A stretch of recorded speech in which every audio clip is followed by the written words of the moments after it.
Good afternoon, and Mr. Chair, it is good to see you and all of you. And I didn't recognize Representative Griffey with that nice beard he's got. Yeah, it's looking since good. he retired. I've been fortunate enough to be in law enforcement, to have been in law enforcement for just over 30 years, and my last 12 years as the sheriff. And what I recognized is that, believe it or not, there are individuals behind me that I have personally arrested and sent to jail. And there are people behind me who have been in my jail, and there are people behind me that I have sent to prison. But the amazing part is who these individuals are today, because of their hard work and their tenacity and their resilience and their desire to be better than what they were. And I believe that this bill will definitely do that for individuals being able to get out of our prison system, to be able to not recidivate. The recidivism rate with people coming out of prison is about 30% in the first 3 years. Of that, now we see that our community is being victimized by those individuals. What better way to prevent, or at best we can prevent, victimization is by having this bill benefit not only the individuals and give them an opportunity to give back to their community and be part of their community. And I really believe that this bill will definitely do that for all the individuals involved in the system and definitely benefit all of us out here. So thank you very much. Thank you very much, John. It's good to see you. It is good to see all of you. Thank you very much. Yeah, thank you. So let's hear now from some of those who have been successful on the outside. We'll call up J.D. Barton, Candace Hanna, and James Rocha.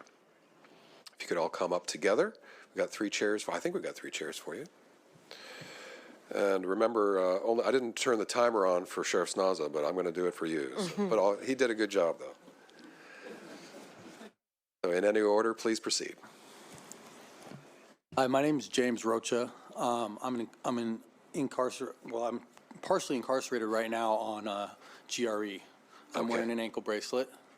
The rehabilitation does start inside the prison. And having $40 to release to is, it lowers confidence in what I'm able to achieve. If I didn't have the support of JD and Orion Watch and stuff, it would have been a whole different story this time. But other guys struggle with not having that. A pair of work boots, some work clothes, you know, $40 isn't going to do that. It's kind of, it lowers people's confidence a lot as they try to reenter. And then having the wraparound services provided helps a lot, you know, and some people don't have the cognition to just go and do all this stuff themselves.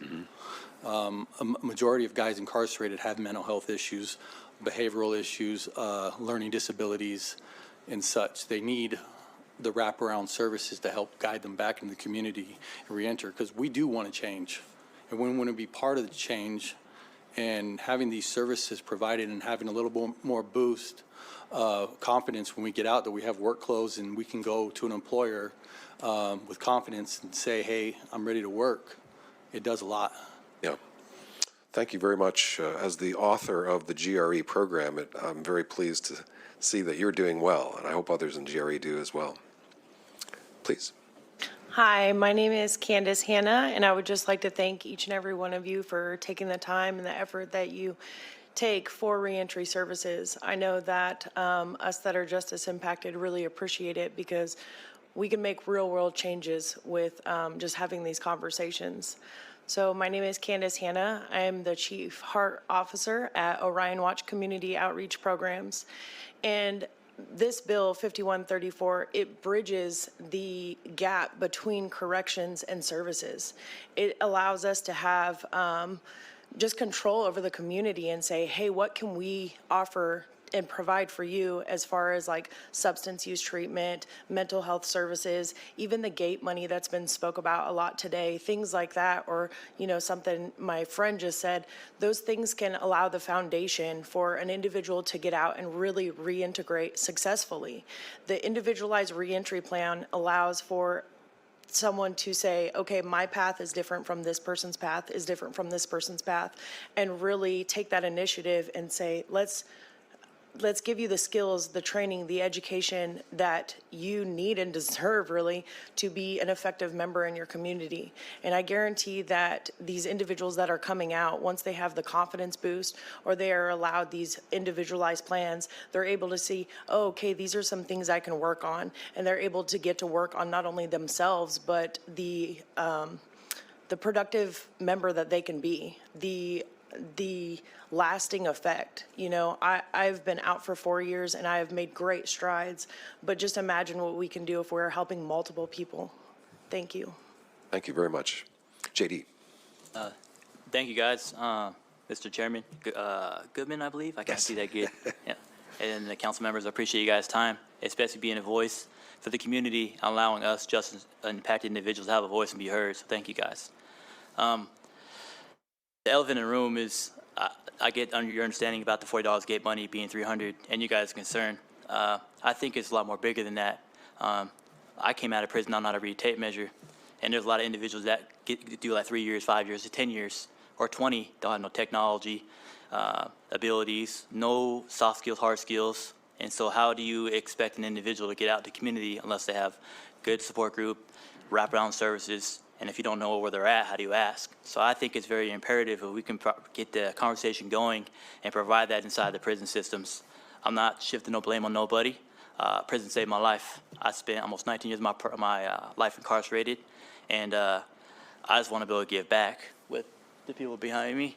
And I think we're very passionate about this, and it's to bring the electrical trade in the prison system, HVAC, plumbing, medical coding, so people can get out of prison and have the wraparound service and support and have a fighting chance to be your neighbor. And you don't have to worry about the community being victimized. And I think this is to be a huge support group, and the conversation can lead to more positive success stories. And there are plenty in this room that you guys never heard of, but hopefully in due time, you guys start seeing more. And I think this bill will bring about that success and reduce recidivism in a major way. So I'd ask that you guys to pass this bill and at least give it some deep consideration, especially for your concerns about the $300. My proposal at the end of the day, if that is a concern, there is housing vouchers or food vouchers or whatnot. There is options. So I'm asking we can at least explore those instead of just dropping this bill and make it dead on its face. So thank you, guys. Thank you very much. The chair recognizes the vice chair for question. Hello, thank you all for being here. I wanted to ask, JD, did you have a job when you were in prison? Unfortunately, I spent most of my time in IMU. Out of 11 years I spent, well, as a juvenile, I did juvenile life. I spent almost 4.5 years in IMU because I escaped from Green Hill. And then as an adult, my biggest time on the main line was 4 months. So I went right back into doing like a year, 2, 3 years in IMU. So I didn't really have a job in the prison system. Okay, so no opportunity to like earn money. What about you? Did you have a job? Yes, I had a couple jobs while I was at Cedar Creek. You know, I worked as a wildland firefighter. I also worked, you know, in other jobs like in maintenance, doing ground maintenance and other stuff like that. And How much also, did you have saved when you, well, I you're left. still technically, You're still technically incarcerated, so they pay you a pretty minimum amount, like $1 something an hour. You know, and then you get a lot of it taxed. So you really don't see a lot, you know, take home a month is maybe 30 something to $50 something.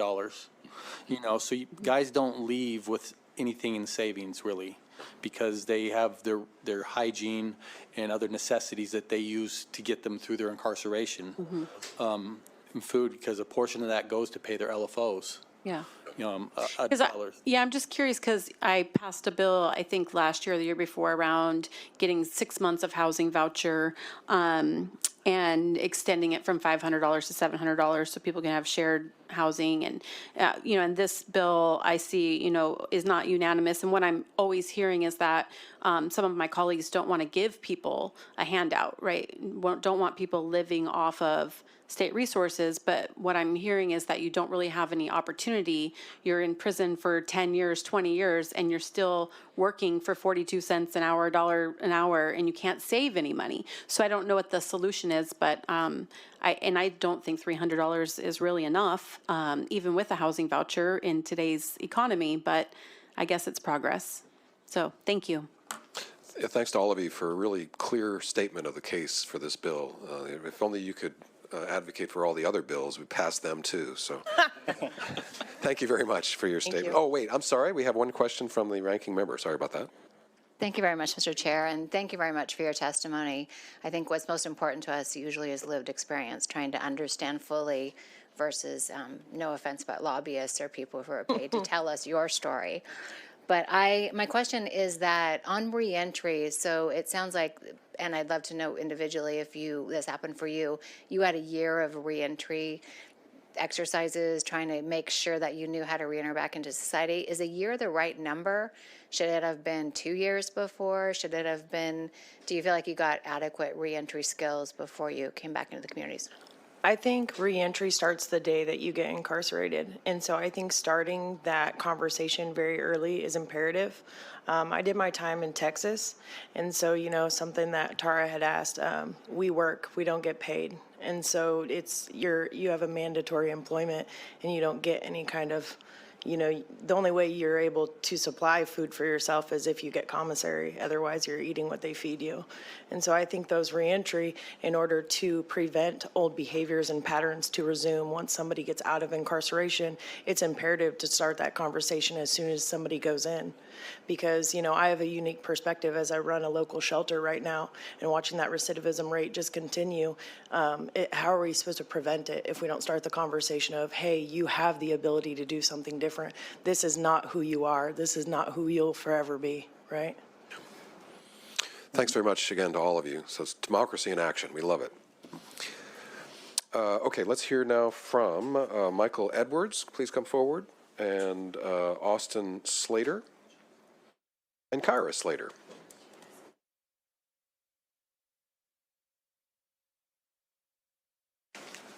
And Michael Robinson will follow. Your Honor, I'm Michael Robinson, and thank you, or I said Your Honor, it's Chair Goodman and the committee. I really There's a appreciate Michael it. Edwards. There might be a Michael Edwards. I have to grab my okay. kids from daycare, so I'm jumping in Couldn't make really it? quick. Oh, wait That's a minute. fine. No, he's sick. He didn't show He's sick. Okay. Terrific. Sorry about that. Okay, so please proceed. Awesome. So, I was high violent, high likely reoffend. I spent 12 years in and out of closed custody. There was no re-entry for me. There was $40 gate money. By the time I hit closed custody when I was 20 years old, I had lost all family support, lost all community connection. When I released, I had no money. I had no re-entry plan. I had no game plan of how I was going to show up to work the next day and provide for myself. I've been in the community going on 7 years. I'm a general contractor.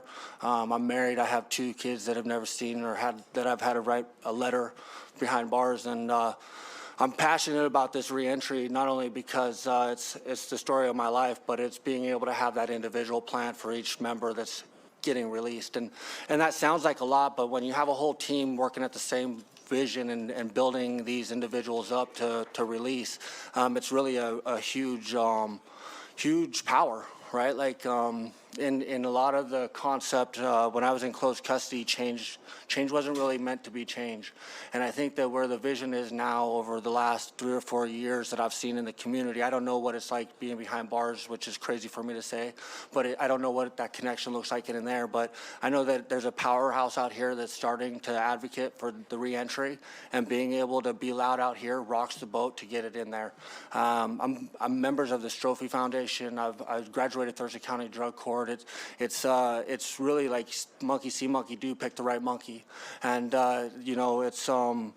it's an honor and privilege to sit here and give testimony. It's sort of scattered, it's last minute, but it's really, it's good to know that we have a team working towards the reentry and bridging that gap, having individual plans. And yes, the $300 is enough for an outfit for work, or even that bridge to get to an Oxford House or clean and sober housing. So thank you for your time, and I appreciate you listening. Yeah, no, thank you. And you might notice that the name of this committee for the first time has reentry in it. We're the Community Safety, Justice, and Reentry Committee. It's that important. It's like the hot topic in corrections now. So that's really our major focus. Please proceed. Thank you, Mr. Chairman. My name is Austin Slater, and thank you to the committee for having me here. I did 2 terms in Washington State and then 1 in North Carolina. I was extradited back to Washington and was released with no funds. I went to prison with no skills and released with no skills. My jobs were very porter jobs, just cleaning units. What my life looks like today is I'm in recovery. I have almost 2 years, and I'm a successful member of society. I just got my business license. I have a good job. I work every day. I just got married. I'm doing very well, and it took me 3 years to get to this point.